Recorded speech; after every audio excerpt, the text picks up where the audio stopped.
அடுத்தவங்க ஆரம்பிச்ச அரசியல் கட்சியில அடுத்தவங்களுடைய அட்ரஸ்ல அரசியல்வாதிகளா இருந்துட்டு இருக்கிற இவங்க எல்லாருக்கும் ஒரு சவால். என்ன மாதிரி தனியா என்ன மாதிரி சொந்தமா ஒரு கட்சி ஆரம்பிச்சு 1% அட்லீஸ்ட் 1% வாக்கு வாங்கி காட்டுற அந்த தில் இருக்குதா, திராணி இருக்குதா? 30 வருஷமா மக்கள் இயக்கமா இருந்து இன்னைக்கு மிகப்பெரிய ஒரு அரசியல் கட்சியா வளர்ந்து இந்த கூட்டணி கட்சிகள் மட்டுமே நம்பி இருக்கிற 75 வருஷ கட்சி 50 வருஷ கட்சின்னு இன்னைக்கு ஆட்சி அதிகாரத்தில் இருந்துட்டு இருக்கிற இவங்க எல்லாரையும் மீறி இன்னைக்கு களத்துல தனியா நின்னு இந்த 2 வருஷத்துல முதன்மை சக்தியா வளர்ந்து 30% தாண்டி இன்னைக்கு மக்கள் ஆதரவை பெற்றிருக்கிற நமக்கு அனுபவம் இல்லையா? உங்களுடைய அனுபவம் என்னன்னு சொல்லட்டுமா?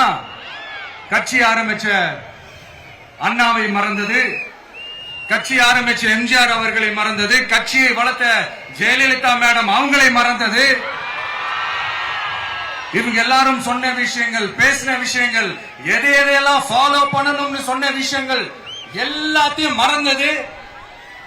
இவங்களுக்கு நமக்கு அனுபவம் இல்லையா? நமக்கு அனுபவம் இல்லதான்.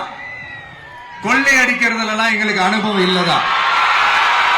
அதெல்லாம் எங்களுக்கு சுட்டு போட்டாலும் வராது. இந்த கொள்கையை பேருக்கு மட்டும் வச்சுக்கிட்டு நேரடியா சரண்டர் ஆகிறது, மறைமுகமா சரண்டர் ஆகிறது, இந்த மாதிரி அனுபவம் நமக்கு இல்லதான். அதுவும் நமக்கு சுட்டு போட்டாலும் வராது. மக்களை நேசிக்கிற நல்ல குணம் இருந்தா போதும்யா. நல்ல சூப்பரான ஒரு நல்லாட்சி கொடுக்கலாம். நல்லாட்சி கொடுக்கிறதுக்கு மெத்த படிச்ச மேதாவிகளா இருக்கணும்லாம் ஒன்னும் அவசியம் இல்ல. காமராஜர் அவர்கள் மாதிரியோ எம்ஜிஆர் அவர்கள் மாதிரியோ மக்கள் சக்தியின் துணையால, மக்கள் மேல அக்கறையா இருக்கக்கூடிய நல்ல அதிகாரிகளின் துணையால சூப்பரான ஒரு நல்லாட்சி என்னால கொடுக்க முடியும், செஞ்சு காட்டுறேன்.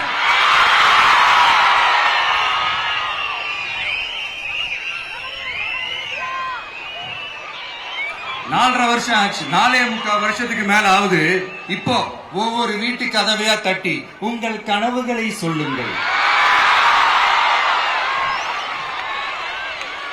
உங்கள் கனவுகளை சொல்லுங்கள், நாங்கள் அதை நிறைவேற்றி காட்டுறோம். இல்ல, ஸ்டாலின் சாருக்கு மக்கள் சார்பா ஒரு கேள்வி. மக்களுடைய கனவு என்னன்னு உங்களுக்கு தெரியுமா சார்? அது சரி, அவங்க என்ன நினைக்கிறாங்கன்னு உங்களுக்கு தெரியாது. அதுக்கப்புறம் எப்படி அவங்க கனவுகளை பத்தி உங்களுக்கு தெரியும்? மக்களோட கனவு என்னன்னு நான் சொல்லட்டுமா சார்? 2019, 2021, 2024 இந்த 3 தேர்தலையும் மக்கள் உங்களுக்கு வாக்களிச்சதுக்கு காரணம் நீங்க மக்களுக்கு ஏதாவது நல்லது செய்வீங்கன்னு நம்பிதான். ஆனா நீங்க மக்களுக்கு கொடுத்த பரிசு மக்களுக்கு பாதுகாப்பே இல்லாத மக்கள் விரோத ஆட்சி. அந்த மக்கள் விரோத ஆட்சியை அகற்றிட்டு அந்த இடத்தில் தமிழக வெற்றி கழகத்தை ஆட்சி பீடத்தில் அமைக்கணும் அப்படின்றதுதான் மக்களுடைய ஒரே கனவு. இந்த மக்கள் விரோத திமுக அரசை நிலைக்க கூடாது அப்படின்றதுதான் மக்களுடைய ஒரே கனவு. 100% தூய சக்தி டிவிக்கு ஆட்சி அமைக்கும். அதுல உங்களுடைய கனவுகள், உங்களுடைய ட்ரீம்ஸ் எல்லாமே ஃபுல்ஃபில் ஆகும், நிஜமாகும்.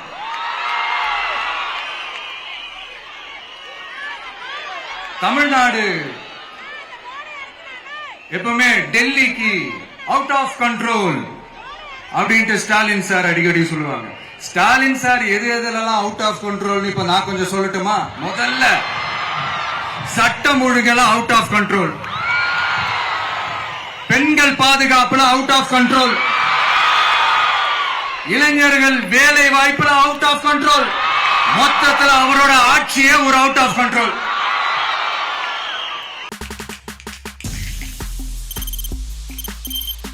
தவிர்க்க முடியாத தம்ப்நெயில்ஸ், கலக்கலான கண்டென்ட்ஸ், சினிமாவும் சீரியஸ் பிரச்சனைகளும், பல வருடங்கள் இடைவெளிக்கு பிறகு இந்த படத்துல ஒரு கலகலப்பும் கைகலப்பும். Me too, love you. Thank you so much. Mass ஏத்துறது போயிட்டே தான் இருக்காரே தவிர பிரேக்கே இல்லாமல் பிரேக்கிங் நியூஸ் சொல்லும் தந்தி டிவி ஆப். இன்ஸ்டா தலைமுறை வரை இறங்கி அடிக்கும் தந்தி டிவியின் டிஜிட்டல் எக்ஸ்க்ளூசிவ். அது தண்ணிக்குள்ள போகும்போது ஹேங் ஆயிடுச்சு. உங்களுக்கு விஜய் சார் எந்த அளவுக்கு ரொம்ப பிடிக்கும்? Of course, Malayalis are huge Vijay sir fans. ரெண்டு பேருமே ரொம்ப பிடிக்கும் எனக்கு.